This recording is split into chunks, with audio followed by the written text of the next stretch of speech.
My name is कुसुम पादमा और आज हम कंटिन्यू करेंगे क्लास 12 फिजिक्स का chapter 3 which is current electricity. तो चलिए स्टार्ट करते हैं। पहले वीडियो में हम लोग ने जो टॉपिक किए थे, जो सबसे लास्ट वाला टॉपिक लाइक पूरे through out the video basic topics पढ़े थे पहले, and the last topic was conventional current and हमारा जो इलेक्ट्रॉनिक करंट है। ठीक है, तो अब हम लोग उसके आगे कंटिन्यू करते हैं। अब हम लोग का जो नेक्स्ट टॉपिक है it is electromotive force. Electromotive force जिसको हम लोग EMF भी बोलते हैं। EMF, बहुत से लोग इसको इलेक्ट्रोमोटिव फोर्स भी बोलते हैं, कुछ लोग इसको शॉर्टन करके EMF भी बोलते हैं। Let's say we have a circuit. ठीक है, हम लोग का एक सर्किट है। This is our battery, positive, ये नेगेटिव, एंड यहाँ पे हमारा स्विच लगा हुआ है, फिर यहाँ पे हमारा एक बल्ब कनेक्टेड है। ओके, तो जब आप स्विच ऑन करेंगे क्या होगा आपको पता है, ये बल्ब है वो लाइट अप कर जाएगा। ठीक है, करंट का डायरेक्शन क्या है, ये है हमारा करंट का direction, this is our I। Okay, अब देखिए जब हम लोग इधर से स्विच ऑन करते हैं तो करंट फ्लो होता है, करंट फ्लो होके बल्ब में जाता है और बल्ब क्या हो जाता है, लाइट अप हो जाता है। अब ये जो नेगेटिव टर्मिनल है यहाँ पे क्या होंगे, हमारे इलेक्ट्रॉन्स होंगे, और वो इलेक्ट्रॉन्स कहाँ फ्लो करेंगे, towards the positive terminal. Negative terminal में जितने भी इलेक्ट्रॉन्स होंगे they will flow towards the positive terminal. एक बार फ्लो हुआ, ठीक है। अब अगर हमारे नेगेटिव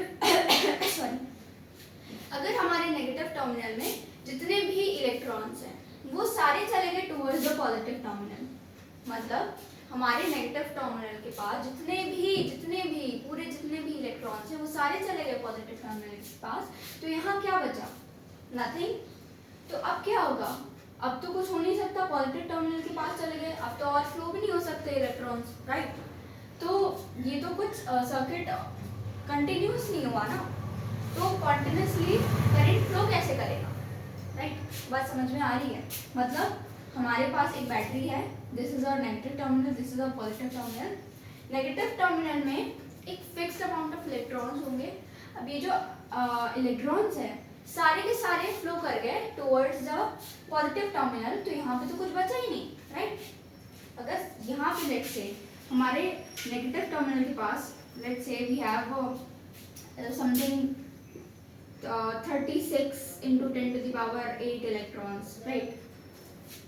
अगर ऐसा कुछ है 36 into 10 to the power 8 electrons, और वो पूरे के पूरे कहाँ चले गए, पॉजिटिव टर्मिनल के पास। तो पॉजिटिव टर्मिनल के पास आ गए इतने electron 36 into 10 to the power 8।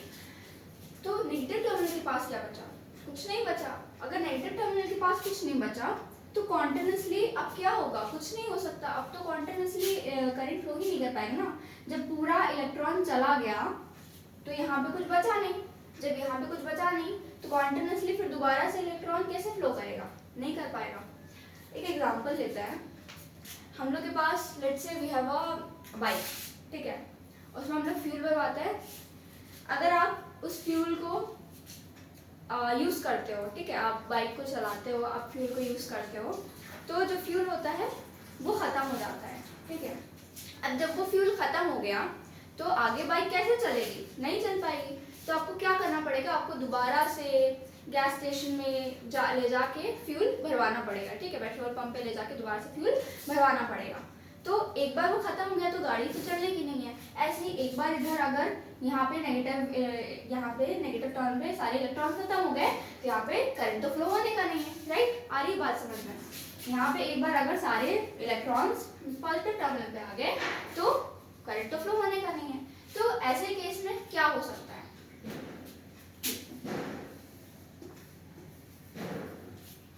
हमारे पॉजिटिव टर्मिनल पे सारे इलेक्ट्रॉन्स आ गए, हम लोग क्या करेंगे, charges flow from lower potential to higher potential, यानी हम lower potential to higher potential को भेजने की कोशिश करेंगे। हम लोग नहीं करेंगे, सोर्स करेगा, ठीक है।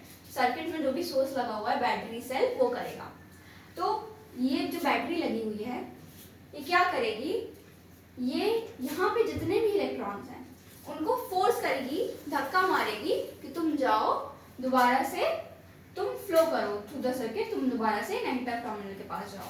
ठीक है, तो नेगेटिव टू पॉजिटिव आया, फिर पॉजिटिव में हम लोग ने मतलब सोर्स ने फोर्स किया इलेक्ट्रॉन्स को कि तुम जाओ, तुम दोबारा फ्लो करो। ठीक है, तो हमारा ये जो पॉजिटिव टर्मिनल है फिर यहाँ से दोबारा से कॉन्टिन्यूअस फ्लो होगा।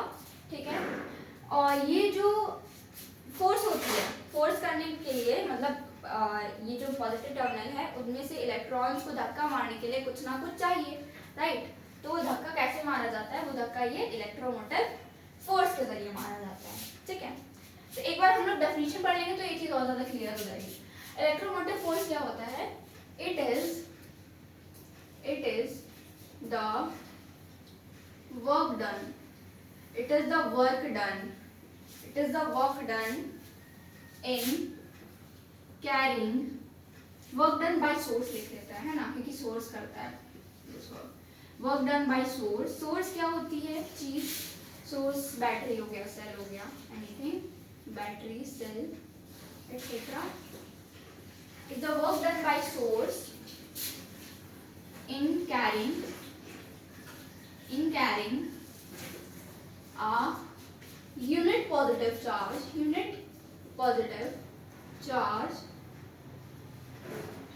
from कहाँ से, unit positive charge from one terminal to other in a circuit, या फिर इस वन टर्मिनल टू अदर को छोड़ के हम लिख सकते हैं from lower potential to higher potential, right, from lower potential to higher potential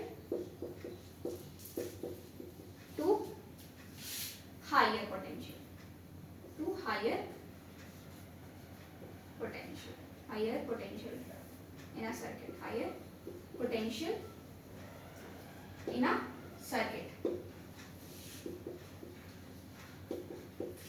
मतलब जो हमारे इलेक्ट्रोमोटिव फोर्स है वो ऐसा वर्क डन है बाय सोर्स, जो भी सोर्स लगा हुआ है हमारे सर्किट में, इन carrying a unit positive charge, देखिए यहाँ पे यूनिट पॉजिटिव चार्ज की बात हो रही है। ठीक है, from lower potential to high potential, मतलब सर्किट में हमने इलेक्ट्रॉन्स का दे दिया। ठीक है, चार्ज पॉजिटिव नेगेटिव दोनों हो सकता है। हम लोग या तो इलेक्ट्रॉन्स की बात भी कर सकते हैं कि एक बार चला गया तो कॉन्टिन्यूअस नहीं होगा सर्किट, तो हाई पोटेंशियल से इसको धक्का मारना पड़ेगा, इलेक्ट्रोमोटिव फोर्स पे पॉजिटिव टर्मिनल से इसको धक्का मार के दोबारा से सर्किट को कॉन्टिन्यूअस रखेगी। ठीक है, एक बार फ्लो होगा, फिर दोबारा फ्लो होगा, फिर दोबारा फ्लो होगा, फिर दोबारा, ठीक है, फिर फ्लो होता रहेगा ऐसे कॉन्टिन्यूअसली। अब ऐसे ही पॉजिटिव चार्ज का भी है कि हम लोग जो वर्क डन करते हैं in carrying a unit positive charge from lower potential to higher potential in a circuit is called electromotive force. ठीक है, इसको डिनोट कैसे किया जाता है, it is denoted by E। अच्छा, एक टर्मिनल से दूसरे टर्मिनल तक हमारा जो वर्क डन होता है इन कैरिंग अ चार्ज, ठीक है, उसको हम बोलते हैं इलेक्ट्रोमोटिव फोर्स। हम लोग ने कुछ पढ़ा था पोटेंशियल डिफरेंस, है ना। पोटेंशियल डिफरेंस क्या होता था, work done in carrying a charge from one point two another. दो नोन पॉइंट्स होते थे, हमको पता होता था कि दोनों पॉइंट्स किधर हैं, कहाँ हैं, उनका लोकेशन क्या है, और work done from one known point two the other was called potential difference, है ना, पोटेंशियल डिफरेंस बोला जाता था उसको। यहाँ पर टर्मिनल की बात हो रही है, work done in carrying a unit positive charge from lower potential to higher potential from one terminal to other terminal, right, from one terminal to other terminal.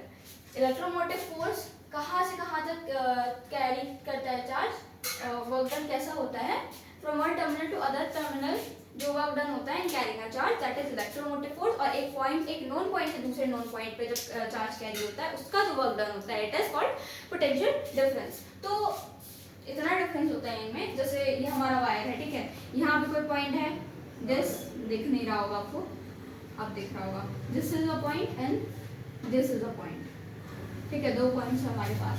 तो जो वर्क डन होगा in carrying a charge from here to here, है ना, यहाँ से लेके यहाँ तक कैरी करने में चार्ज को जितना वर्क डन होगा, it will be called potential difference, क्योंकि ये दोनों पॉइंट्स है, नोन पॉइंट्स है, यहाँ से यहाँ तक हमारा जो चार्ज है उसको कैरी करने में जो वर्क डन होगा, it will be called potential difference. लेकिन अगर टर्मिनल की बात करी जाए, negative terminal to positive terminal, ठीक है, तो positive terminal to negative terminal, दो टर्मिनल के बीच की जब बात होती है, तो जब दो टर्मिनल के बीच में हम लोग चार्ज कैरी करते हैं, ठीक है, तो उसमें जो वर्क डन होता है उसको हम बोल देते हैं इलेक्ट्रोमोटिव फोर्स।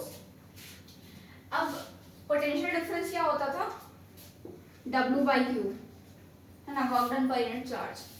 ये भी यही होता है, work done per unit charge, क्योंकि ओवरऑल जो पूरा जो वर्किंग है, जो सेंटीमेंट है इसका, इट इज सेम। बस डिफरेंस क्या है, इलेक्ट्रोमोटिव फोर्स में टर्मिनल और पोटेंशियल डिफरेंस में नोड पॉइंट्स होता है।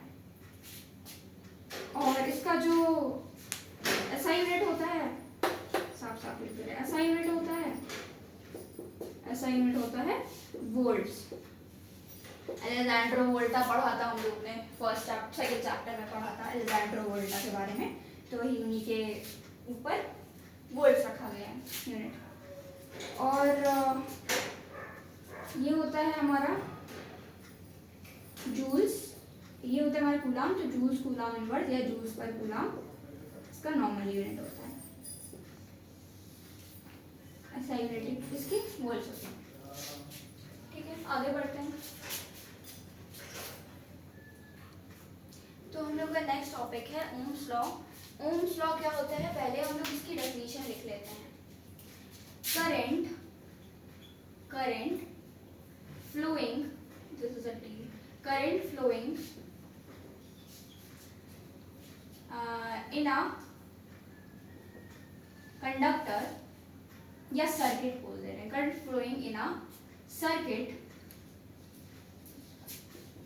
Is directly proportional to the potential applied across its ends when क्या क्या चीज कांस्टेंट होनी चाहिए, ये सच होने के लिए length, area and temperature are constant, and temperature are constant. यानी ओम्स लॉ क्या कहता है, एक सर्किट में जो करंट फ्लो होता है वो डायरेक्टली प्रोपोर्शनल होता है किसके, potential applied across both of the circuits ends, ठीक है। और ये चीज कब सच होगी, जब क्या क्या चीज कांस्टेंट होगी, इसकी length, area and temperature and other things, length, area, temperature etcetera, और भी चीजें होती हैं जो कि कांस्टेंट होनी चाहिए, तभी क्या होगा, ट्रू होगा। ओम्स लॉ क्या बोल रहा है, डेफिनेशन में इसने बता दिया कि क्या चीज़ क्या किस चीज़ के डायरेक्टली प्रोपोर्शनल होती है। अब हम इसको मैथमेटिकल में लिख लेते हैं, मैथमेटिकल वे में, तो V is directly proportional to I, ये इन्होंने बोला है ना। जो हमारा करंट फ्लो करता है सर्किट में वो डायरेक्टली प्रोपोर्शनल होता है पोटेंशियल से। जब हम लोग प्रोपोर्शनलिटी का साइन हटाएंगे तो इक्वल का साइन आएगा, और जब भी हम लोग प्रोपोर्शनलिटी का साइन हटाते हैं तो एक कांस्टेंट आता है, और ये हमारा V होगा तो इधर कांस्टेंट आएगा, इट विल बी R, ठीक है, R हमारा कांस्टेंट आ जाएगा। और ये जो R है it is nothing other than resistance,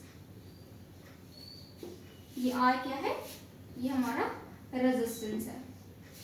V equals to IR आ गया हमारा, जहाँ पे R हमारा रेजिस्टेंस है, एंड ये हमारा कांस्टेंट आया है। कांस्टेंट कभी भी कोई भी चीज़ चेंज करने पे, जो फॉर्मूला में जितनी चीज़ें लिखी हुई है वो चेंज करने पे कांस्टेंट चेंज नहीं होता है।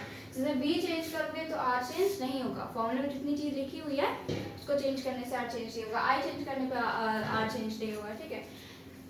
तो हमारा रेजिस्टेंस को अब हम डिफाइन कर लेते हैं इधर से। रेजिस्टेंस क्या होता है, resistance is basically opposition of current, है ना। करंट आ रहा है, उसको अपोज करने वाली जो प्रॉपर्टी होती है of a material, it is called resistance.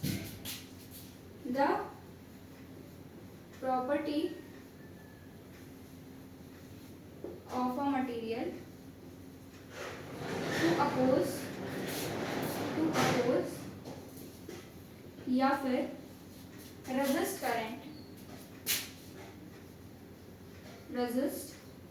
Current is called, क्या होता है, resistance.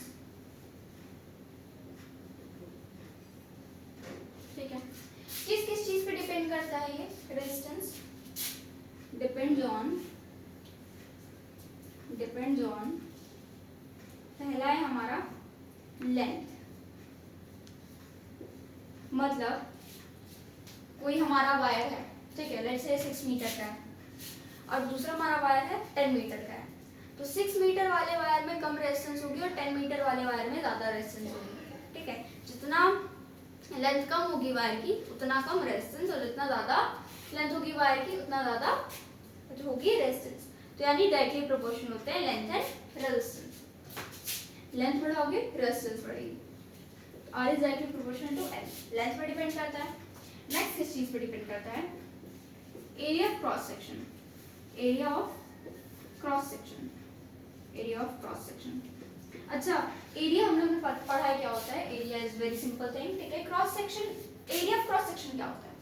Area of cross section की यहाँ पे बात कर रहे हैं। एरिया ऑफ क्रॉस सेक्शन लिखा हुआ है ना, क्रॉस सेक्शन क्या होता है? यहाँ पे कोई वायर है, उसमें से जिस एरिया से जो हमारे चार्जेस हैं वो एंटर और एग्जिट कर रहे हैं, राइट। जिस एरिया से हमारे जो इलेक्ट्रॉन्स हैं वो एंटर और एग्जिट कर रहे हैं उसको हम बोलते हैं एरिया ऑफ क्रॉस सेक्शन। क्या होता है एरिया ऑफ क्रॉस सेक्शन? कोई भी हमारा वायर है, कुछ भी है, ठीक है, कोई भी हमारा सर्किट है, जहां से जिस एरिया से हमारे इलेक्ट्रॉन्स एंटर और एग्जिट कर रहे हैं उसको हम क्या बोलते हैं? एरिया ऑफ क्रॉस सेक्शन, ठीक है। वो होता है हमारा एरिया ऑफ क्रॉस सेक्शन। जो रेजिस्टेंस होती है it is inversely proportional to area of cross section. यानी आप जितना ज्यादा एरिया आप करोगे कम, उतना ज्यादा रेजिस्टेंस बढ़ेगी। जितना ज्यादा एरिया बढ़ाओगे उतना ज्यादा रेजिस्टेंस कम होगी, ठीक है। जितना ज्यादा एरिया आप कम करोगे उतना ज्यादा रेजिस्टेंस बढ़ेगी, और जितना ज्यादा एरिया बढ़ाओगे उतना ज्यादा रेजिस्टेंस कम होगी। मतलब क्या हुआ हम लोग का? दिस इज, ये कोई वायर है, यहाँ से हमारे इलेक्ट्रॉन एंटर एग्जिट कर रहे हैं सॉरी। तो अगर ये जो एरिया है, this is area of cross section, अगर ये जो एरिया है ये छोटा होगा तो हमारी रेजिस्टेंस ज्यादा होगी। अगर हमने बड़ा वायर ले लिया, अच्छा खासा मोटा वायर ले लिया, तो यानी इसका एरिया ऑफ क्रॉस सेक्शन भी बड़ा होगा, तो हमारी जो रेजिस्टेंस होगी वो कम हो जाएगी, ठीक है। ठीक है, तो हम लोग को दो चीजें पता चल गई। हम लोग का जब लेंथ बढ़ता है तो रेजिस्टेंस बढ़ता है, और एरिया बढ़ता है तो रेजिस्टेंस कम होता है, यानी इनवर्सली प्रोपोर्शनल होते हैं रेजिस्टेंस एंड एरिया। जितना पतला वायर होगा उतना ज्यादा एरिया ऑफ क्रॉस सेक्शन कम होगा, यानी उतनी ज्यादा रेजिस्टेंस होगी। जितना मोटा वायर होगा उतनी कम रेजिस्टेंस होगी, और उतना ज्यादा उसका एरिया होगा, एरिया ऑफ क्रॉस सेक्शन होगा, ठीक है। अब इन दोनों की मदद से हम लोग एक रिलेशन डिराइव कर सकते हैं, ठीक है। इसको अगर हम 1 मान लें, इसको अगर हम 2 मान लें, तो फ्रॉम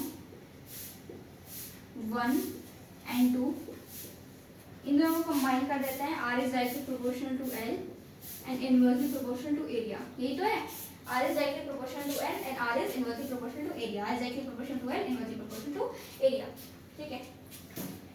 हम लोग क्या करेंगे? प्रोपोर्शनैलिटी का साइन हटाएंगे। प्रोपोर्शनैलिटी का साइन हटाएंगे तो इक्वल आएगा, ठीक है।